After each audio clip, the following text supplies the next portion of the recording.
नमस्कार, आज की बड़ी खबरों में आपका स्वागत है। मैं हूं आपके साथ अनु भारद्वाज। आज के बुलेटिन में बात करेंगे महाशिवरात्रि पर मुस्लिम नेता पहुंचे मंदिर, बताएंगे आपको प्रियंक खड़गे का आरएसएस पर हमला, दिखाएंगे आपको असम चुनाव से पहले क्यों कांग्रेस को लगा बड़ा झटका, और बुलेटिन के आखिरी में देखेंगे नेतन्याहू ने की भारत की तारीफ। लेकिन दिन भर की तमाम खबरों से पहले एक नजर सुर्खियों पर।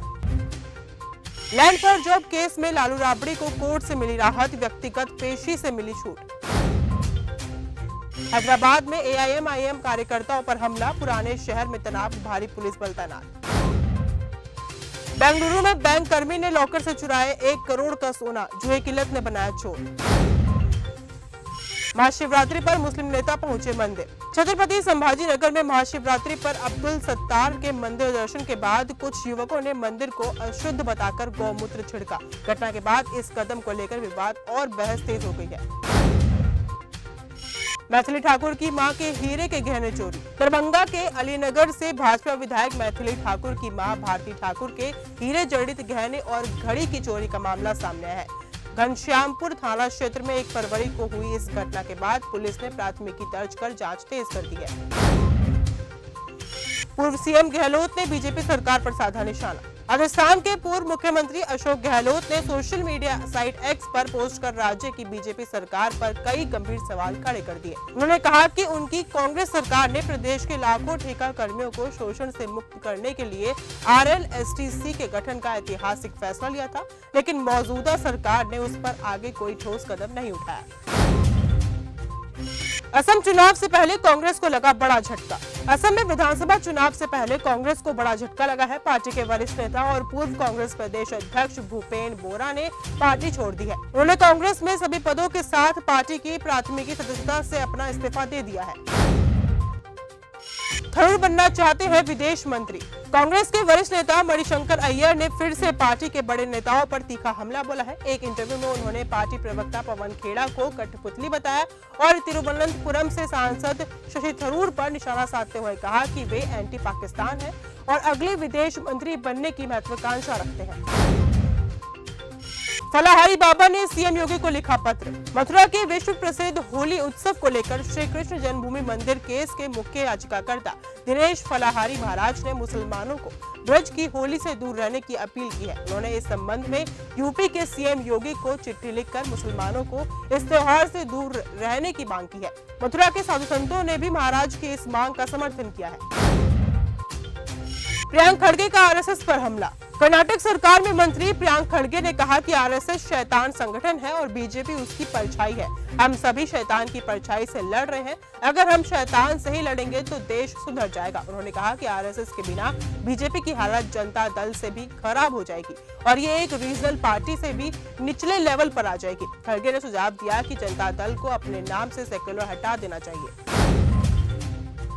मोहन भागवत के बयान पर यूपी में सियासी घमासान। आरएसएस अध्यक्ष मोहन भागवत ने उत्तर प्रदेश के गोरखपुर में एक कार्यक्रम के दौरान कहा कि जातियों को छोड़कर हिंदू समाज की बात करनी चाहिए। इस देश में रहने वाला हर व्यक्ति हिंदू है। उनके इस बयान पर राज्य में भारतीय जनता पार्टी और समाजवादी पार्टी के बीच ठन गई है। सपा विधायक अतुल प्रधान ने गधे और घोड़े तक का जिक्र कर दिया।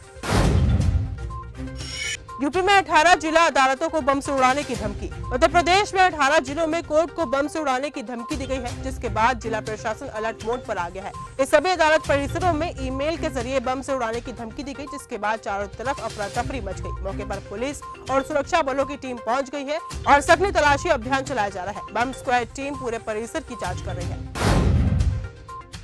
कांग्रेस ने सरकार की नीतियों पर उठाए सवाल। दिल्ली कांग्रेस प्रदेश अध्यक्ष देवेंद्र यादव के नेतृत्व में आज नई दिल्ली जिला कांग्रेस कमेटी की बैठक आयोजित की गई, जिसमें संगठन को जमीनी स्तर पर मजबूत बनाने की कोशिश की गई। जिसके बाद इस बैठक में प्राइवेट स्कूलों की मनमानी फीस वृद्धि पर बीजेपी सरकार को घेरा गया।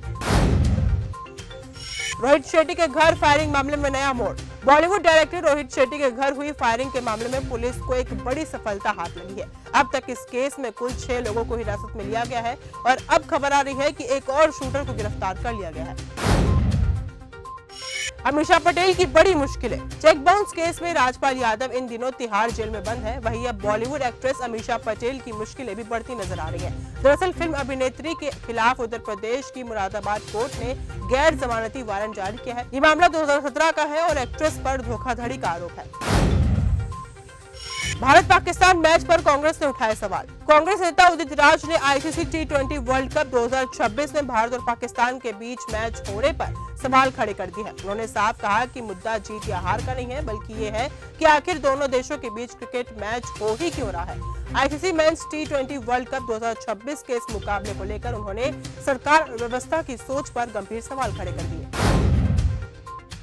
नेतन्याहू ने की भारत की तारीफ। प्रधानमंत्री मोदी के प्रस्तावित इजराइल दौरे से पहले इजराइल के प्रधानमंत्री नेतन्याहू ने भारत की खुलकर तारीफ की है। एक कॉन्फ्रेंस को संबोधित करते हुए नेतन्याहू ने भारत और इजराइल के बीच संबंधों को जबरदस्त गठबंधन बताया। उन्होंने कहा कि अगले सप्ताह भारत के प्रधानमंत्री इजराइल आने वाले हैं और दोनों देश हर तरह के सहयोग पर चर्चा करेंगे। उन्होंने भारत की आबादी का जिक्र करते हुए कहा कि इजराइल भारत में बेहद लोकप्रिय है। दुनिया देखेगी भारत की पावर। नई दिल्ली में 17 और 18 फरवरी को आयोजित होने वाला एआई इम्पैक्ट समिट 2026 केवल एक टेक्नोलॉजी इवेंट नहीं रहेगा, बल्कि भारत की बढ़ती वैश्विक भूमिका का बड़ा मंच बनता दिख रहा है। विदेश मंत्रालय के अनुसार दुनिया भर के राष्ट्रपति, प्रधानमंत्री और अंतर्राष्ट्रीय संस्थाओं के प्रमुख इस समिट में हिस्सा लेने भारत पहुंच रहे हैं। तो फिलहाल आज के इस बुलेटिन में सिर्फ इतना ही। देश और दुनिया की तमाम खबरों के साथ ऐसे ही जुड़े रहने के लिए देखते रहिए न्यूज़ गंगा। नमस्कार।